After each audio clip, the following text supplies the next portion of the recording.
शुभ संध्या सर्वपरि ओडिशारे मो चैनल देखुथुवा दर्शक तथा माँ भूणी माननकु मोर नमस्कार। आज आपण माननकु भेटी देवी कवि हृषिकेश साहुंकर द्वारा रचना एक सरकारी अवसरकालीन पद्यांतर कविता। पाखापाखी दीर्घ 40 वर्ष सरकारक स्वास्थ्य विभाग रे कार्यरत थिबा श्रीमती कमला साहू सावरंग मेडिकल पीएचसी भद्रक तांकर सहकर्मी माने नववर्ष पूर्वरु विदायकालीन संबर्धना जणाइथिले। सेई महियसी कमला नानी को मोर नमस्कार। आसंतु सुनिबा पद्यांतर कविता।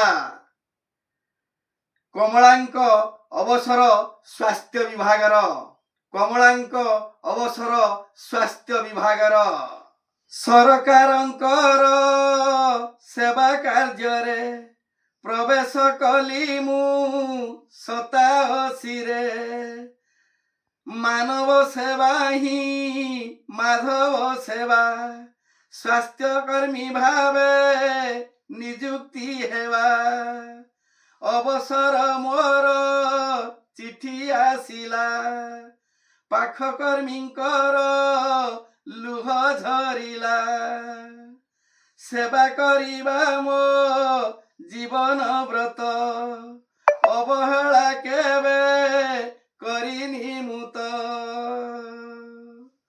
स्वास्थ्य विभाग रे चाकिरी मोर अवसर नेबी राजकार्यर 40 बरस कली चाकिरी केते झड़ झंझा हेली मु पारी राति राति राति मुही हेली अनिद्रा धनी गरीबंकु देली मु सेवा चाकिरी क्षेत्र रे बदली हेबा भारी दुख लागे अन्यत्र जीवा कर्मचारी को मु करी निजर स्वास्थ्य सेवा पाई हुए तत्पर नाम म कमला सर्वे जानती 5 भौणी रे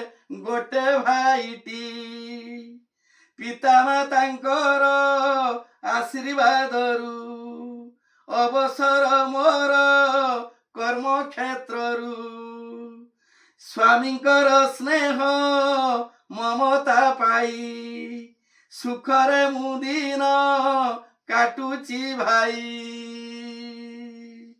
बाकी समय को काटिबा पाई साहा हेबे प्रभु जगत साई कमलांक वाणी कर्म को नेई प्राणी चलुछंती संसार भाई विदाय बेलरे